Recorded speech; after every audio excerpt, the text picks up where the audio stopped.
तो दानियाल साहब, ये अगर वाकई कुछ लोग चले 40 ना सही 20 लोग बिक गए हैं, तो सवाल ये पैदा होता है कि खरीदार कौन है? आप कैसे देख रहे हैं सिचुएशन को? मैं सिचुएशन को ऐसे देख रहा हूँ जी कि पाकिस्तान में एक होलनाक महंगाई और बेरोजगारी का सामना कर रहा है आम आदमी, और उनको इस बात से कोई दिलचस्पी नहीं है कि कौन किधर जा रहा है और क्या कर रहा है। उनके पहले 10 दिन महीने के में बिजली का बिल आता है, साथ ही गैस का बिल आ जाता है, उसके बाद उनके बच्चों की फीस आ जाती है। उनका तो जीना जो है मुहाल हो गया है। गरीब तो मिट्टी गया, मिडिल क्लास जो है वो पिस रही है। और पाकिस्तान में ये पानी जो है ये नाक से ऊपर जा रहा है, और इसके अलावा जो इसके दीगर असरात हैं वो सामने आने शुरू हो गए हैं। इस कदर स्ट्रीट क्राइम बढ़ गया है देहातों में भी। मेरे जिले में आप देख लें, जो छोटे मोटे जराइम हैं चोरी चकारी के, वो ऑलमोस्ट डबल हो गए हैं। यानी पिछले साल तक 40% इंक्रीज थी, इस साल मजीद 40% इंक्रीज है। और हर जगह ये हालात हैं, और ये लोग जो हैं इसलिए ये करने पे मजबूर हो गए हैं क्योंकि इनके पास 2 वक्त की रोटी नहीं मिल रही लोगों को। और ये जो हम देख रहे हैं, ये थैले बांटने वाली सियासत और ये रेवड़ियां बांटने वाली सियासत, इसका दौर खत्म हो गया है। लोग जो है वो समझ गए हैं मामलात को। वो एक असली और सच्चा हल चाहते हैं जो कि देर पा हो। और रोटी तो सबने खुद कमा के खानी है, लेकिन अनफॉर्चुनेटली जो कोई भी किसी के घर तक रोटी नहीं पहुंचाता, जो खुद खा के खानी है, उसके जो रुपए की, जो हक हलाल की कमाई की कदर है, वो आधे से भी कम 30% रह गई है। यानी जो आदमी 10,000 कमा रहा था वो 3,000 पे रह गया।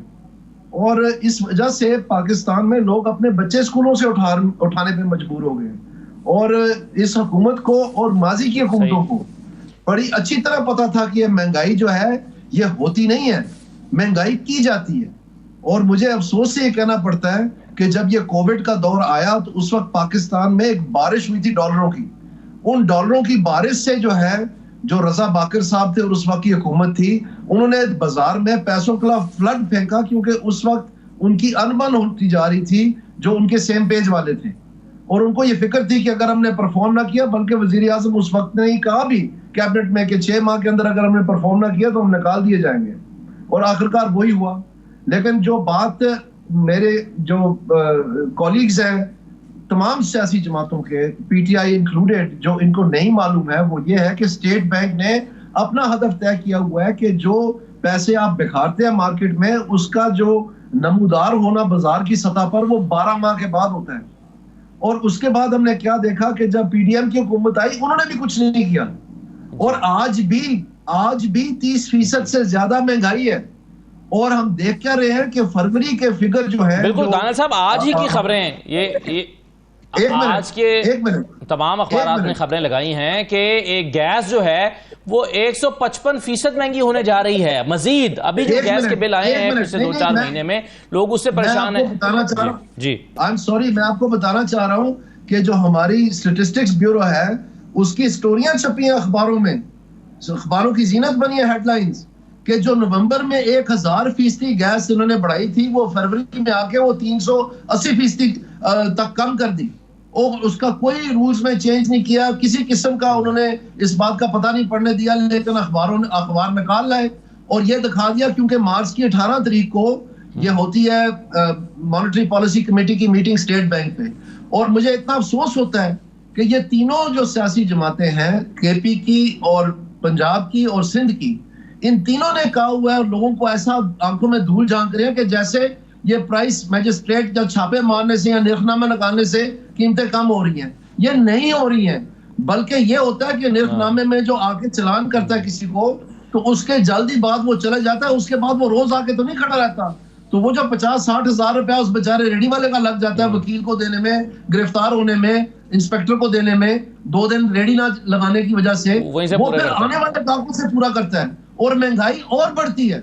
और ये बात पाकिस्तान में आया ऐसा पता है, लेकिन जो असल बात है कि शरह सूद जब तक आप नहीं बढ़ाएंगे तब तक ये महंगाई कम नहीं होगी, क्योंकि IMF के साथ ये मानी हुई है पाकिस्तान की हुकूमत। आम लोगों को बताती है कि जी दानियाल साहब, फिर मुझे सवाल का जवाब दे दें, फिर मैं आगे बढ़ता हूं दूसरे सवाल पर कि ये तो आने वाले दिनों में तो बड़ा होशुबा चीजें होने वाली है। देखिए, आज इकोनॉमिस्ट की रिपोर्ट हमारे सामने आई है। वो इकोनॉमिस्ट ये कह रहा है कि पाकिस्तान की इस वक्त मईशत डावाडोल है, पाकिस्तान का खजाना तकरीबन खाली पड़ा है और बैरूनी कर्जों की पाकिस्तान को अशद जरूरत है। IMF आ भी गया तो उसके बाद भी जरूरत है इनको मजीद कर्जों की, और वो कह रहे हैं कि जी 1.1 अरब डॉलर से कोई खास फर्क नहीं पड़ेगा। ये सारी चीजें फिर आने वाले दिनों में कितनी परेशान कौन होंगी पाकिस्तानी हुकूमत के लिए और पाकिस्तानी अवाम के लिए? जो बात पाकिस्तानी अवाम के लिए परेशान कौन होनी है वो ये है कि सितंबर में, यानी आज से कितने महीने पहले कबल, पूरी हुकूमत ने होल ऑफ गवर्नमेंट अप्रोच बताई पाकिस्तान को कि जी हम 566 अरब रुपए जो चोरी के हैं, जो चोरी के, लाइन लॉसेस नहीं, टेक्निकल लॉसेस नहीं, जो चोरी के पैसे मानी हुई हुकूमत, वो हम इकट्ठे करने जा रहे हैं। और सितंबर के महीने में बिजली के बिलों का इन्होंने 25 अरब इकट्ठा किया, अक्टूबर में 15 अरब और नवंबर में 10 अरब, यानी 55 अरब पे ये सारे आउट हो गए। 500 अरब हड़प हो गया और एक दूसरे को थपकियां दे दी कि जी हम कामयाब हो गए हैं, क्योंकि सर्दियों में तो चोरी होती नहीं है।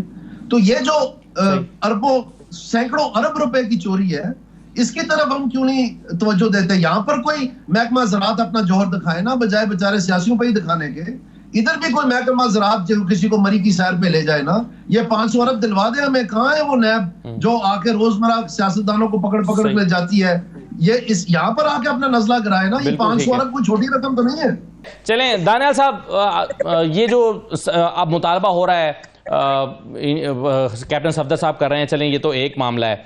आपकी साबिका पार्टी जिसमें आप रहे हैं उसमें हम देख रहे हैं कि उसके अंदर भी इसी तरह के इख्तलाफात, हम PTI की तो हम बात कर रहे हैं, लेकिन हनीफ अब्बासी साहब कह रहे हैं जावेद लतीफ़ के बारे में। जावेद लतीफ़ साहब बहुत ही मुख्तलिफ तरह की बात कर रहे हैं। वो कह रहे हैं कि जी ये तो खरीदो फरोख्त भी हुई है। वो कह रहे हैं नवाज शरीफ का रास्ता रोका गया है, हालांकि उन्हीं के भाई वज़ीर आज़म है, लेकिन वो कहते हैं उनका रास्ता रोका गया है। तो ये और फिर हनीफ अब्बासी साहब कहते हैं कि जावेद लतीफ़ के खिलाफ एक्शन होना चाहिए। तो ये आप इसको, इस सियासत को किस अंदाज में देख रहे हैं? मुझे बड़ी खुशी होती अगर हनीफ अब्बासी साहब इस बात पे रोशनी डालते कि हुकूमत कौन कौन से इकदाम ले रही है कि बेरोजगारी का खात्मा पाकिस्तान में कामयाबी से हासिल किया जाए।